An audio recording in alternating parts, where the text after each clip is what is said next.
Hey guys, my name is Rachel. Welcome back to Auxhart Gardening. Today, the lighting, I don't know if you can tell, it is just perfect, and I had to come out here and show you guys the garden.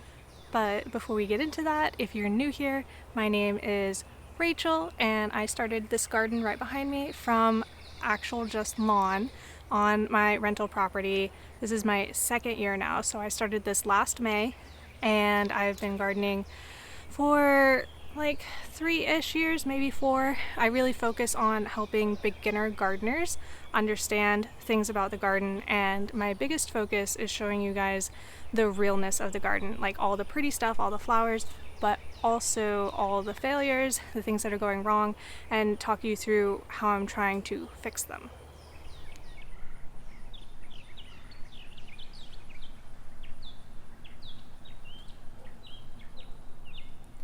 I always try to start in the same spot so that nobody gets confused.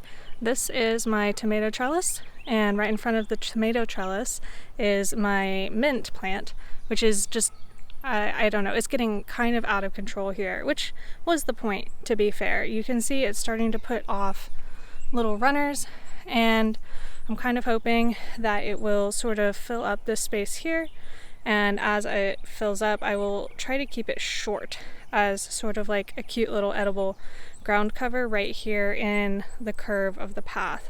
And I'm doing a similar thing with the thyme plant over here, although it's not nearly as I don't know, healthy looking as the mint, and it's probably because it's competing with the grass right here, but it looks alive and fine, and eventually it will also spread out. But if we come back over to the tomatoes, again, also right in front is this herb called papalo. I have no idea if I say that right, but that's kind of how it's spelled. And it is a tropical cilantro substitute. Cilantro, which is really popular in things like salsa, which require summer veggies like your tomatoes and your peppers and your onions that you just harvested. All of that is ready in the summer, and then you try to grow your cilantro and it goes straight to seed as soon as it gets hot. So this papalo is a good substitute to grow during the summer so that you can have it fresh when you are trying to make all of those things in the summer that need cilantro. I've been trying it out, and I will say it is not exactly the same flavor, but it just tastes like salsa. I don't really know how to describe it. Also, right here near the front of the tomatoes, I have this little pole bean plant coming up. It is one of like 3 or 4 down the row. I did this last year, and I had purple pole beans up the trellis with my tomatoes, and they actually produced really well that way. So I'm going to go ahead and do that again. And at this point, most of my tomatoes are starting to put on little baby tomatoes, although it will be a while, I think, before I have any real ripened tomatoes. I've made this mistake a couple of years in a row now where I saw the first baby tomatoes and I was like, oh, it's almost time to harvest tomatoes. But no, it's always going to take so much longer than you think. But every single plant does seem to have some number of baby tomatoes on it, so that is super exciting. I just brought you back to the front of the row, and now we're going to go down the row with the peppers. In front of the peppers, I have some basils. These are Emily basil, lettuce leaf basil, purple basil, and more Emily basil. And these peppers right here in the front are actually looking really, really healthy. They're getting so tall so fast. And I actually do have a number of peppers on these. These, I'm not entirely sure what kind these are. My notes say that they are do d'Espagne, but they're not the right shape for that. They would be longer and kind of more twisted. So I think I might have gotten confused. I think these ones might be a Tudia. And I'll put that on the screen because I'm really bad at pronouncing these things. But if we come down here, these ones, I know for sure, these ones are a Javarsky. These are another sweet pepper. This whole row I'm showing you, except for the end, is sweet peppers. More basil, because you can never have too much basil. And then this section in the middle here, not looking as healthy. This is the same problem I've been having where the leaves start getting spots like this, and then eventually shrivel up and fall off the plant. And looking at this, it really does look like bacterial or fungal or something, but I cannot find anything that looks exactly like this online. So I'm still not entirely sure what's happening to these plants, because it does seem to be spreading. This happened to me last year too, and although the plants did pull through, they just did not look super happy for about a month. So we'll see if they get better this time. Unless I can identify it, I don't really know what I would do about it. And even if I did identify it as like a fungus, I can't spray a fungicide because I'm actively trying to grow edible mushrooms in my garden. So I have to be very careful how I deal with these things. And usually I would try to figure out what it is and figure out how to naturally kind of balance the system out. Because if you've been with me very long, you know that I don't spray anything on my garden other than water.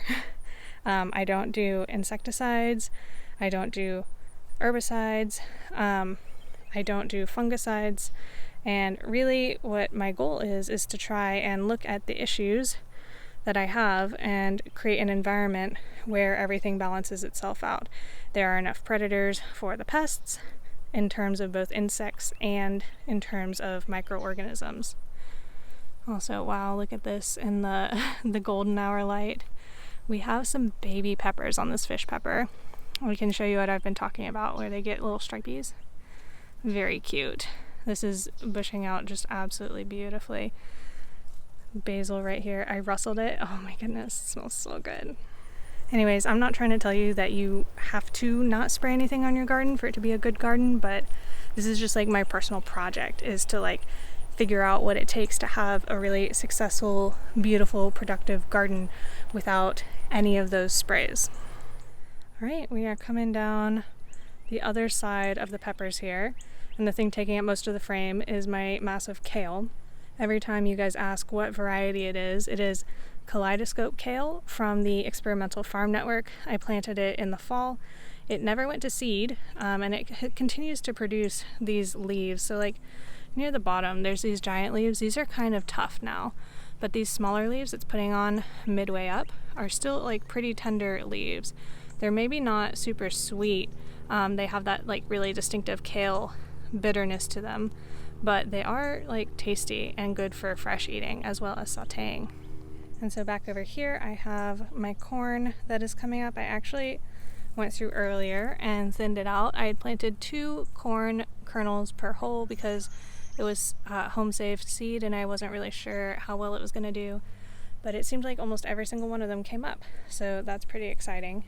I've got just a small patch of corn here, and I will be keeping an eye on pollination for those of you who are going to tell me that I need a larger patch for pollination. I know.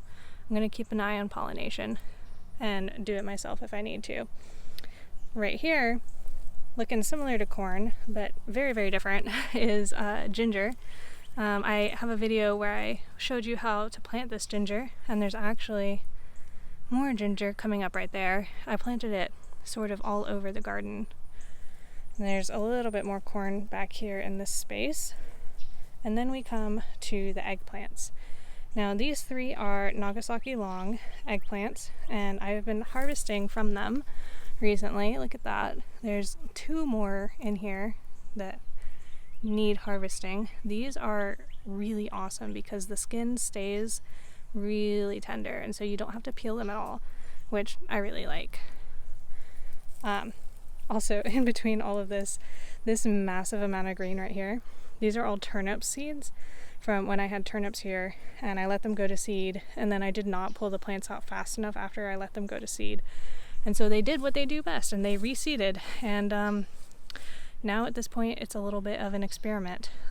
See what happens. I've been trampling them. I've been not caring for them at all. I've just been not pulling them out. So I don't know.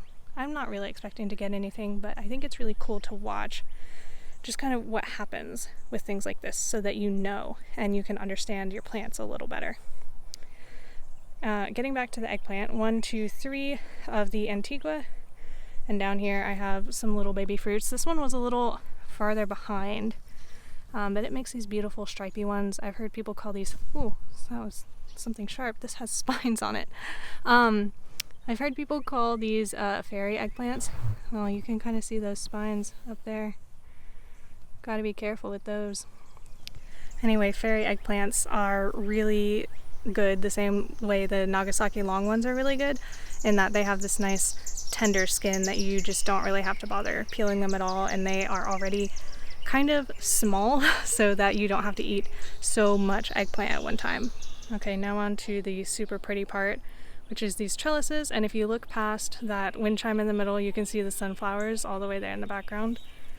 On the left here I have cucumbers, and these are starting to put on fruits, but nothing big enough to harvest just yet. Although looking at some of these down here, I'm sure by next week I will be up to my ears in cucumbers because they just go so fast.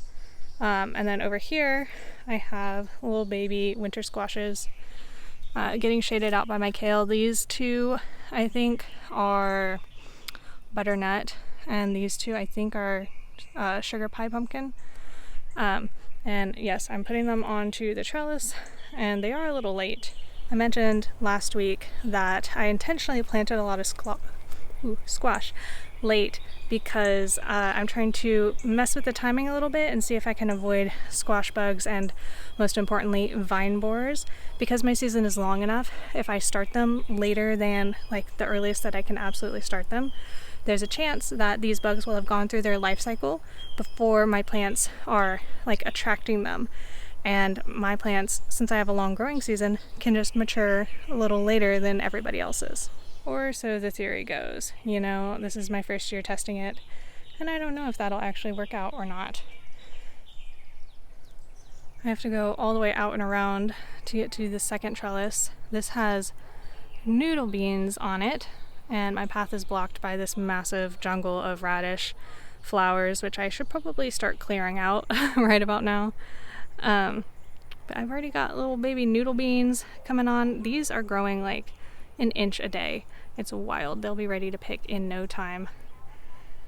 And then back behind this trellis there are more radish flowers, and here's the turnip patch, and then I have a combination of what is that? Sweet potato and regular potato. And these are also growing super fast. This is my second planting of potatoes already this year. I had a video recently where I harvested all of this and then immediately replanted it with new potatoes, and these are growing so fast. They'll probably be ready in just a few weeks, honestly. There's something back here on the sunflower that I wanted to show you. So sunflower up there, and then right in here, if y'all can see, look at that mass of bugs. These are leaf-footed bugs, and they are a sap-sucking insect. You can see kind of on this sunflower over here some of the damage they've done. These crispy leaves are things that they have sucked the sap out of. And I actually didn't know this until this year, but sunflowers are actually a common trap crop for this insect. And all that means is that they're super attracted to sunflowers, so they will probably leave everything else alone. And I have noticed that they have been focusing the sunflowers. I don't actually have as many sunflowers out as I wanted, but I think it's also interesting to see that even though this sunflower looks pretty damaged, it is still making a perfectly fine head up there. So I'm not super worried about them in my garden. If I start seeing them damage other things, then maybe I will try planting more sunflowers or something like that. But this is sort of an example of how I try to balance the system without sprays, and rather via ecology. I'm not sure if that's the right word.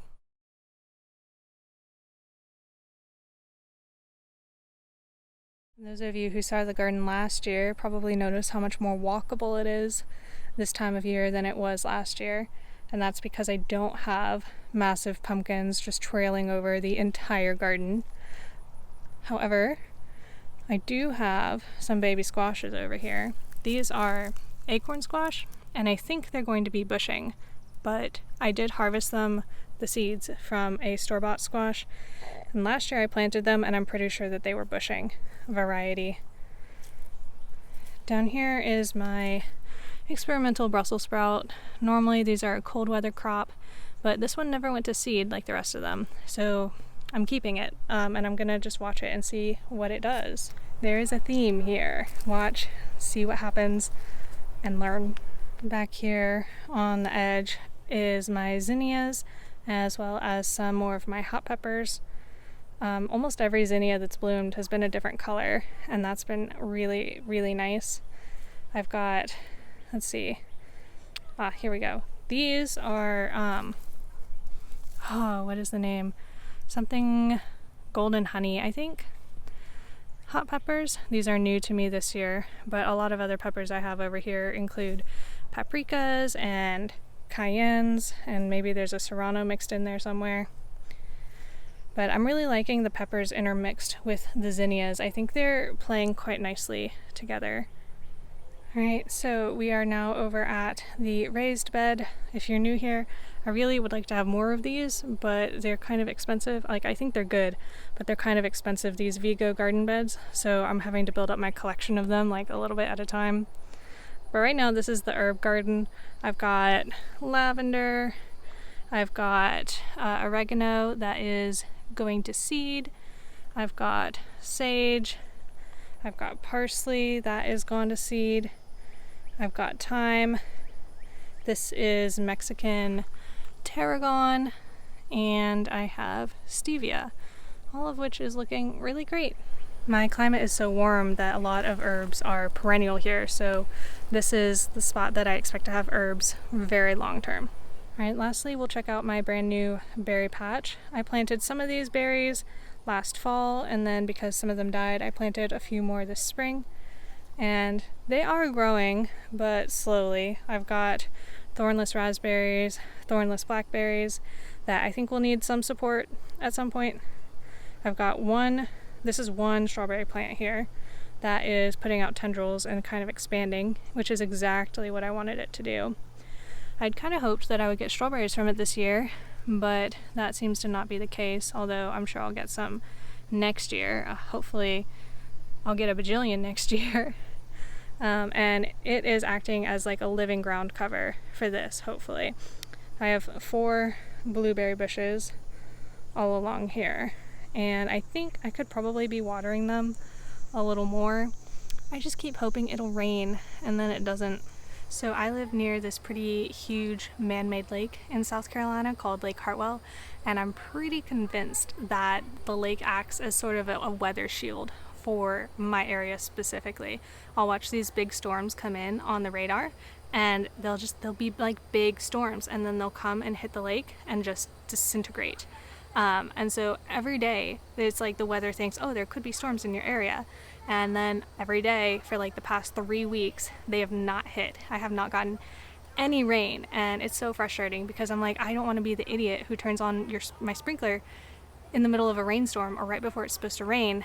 And so I keep not watering those bushes, and I think I need to bite the bullet and just start watering more often, whether or not it says it's gonna rain. Alrighty, this is where I leave you for today, but there will be another tour next week, as there will be every Wednesday until I say otherwise, which I don't see them ending anytime soon. So hopefully you enjoyed this, and if you want to catch up, you can of course always check out the playlists of not just this year's garden tours, but also last year's garden tours. Thank you guys so much for watching, and until next time, I wish you happy gardening.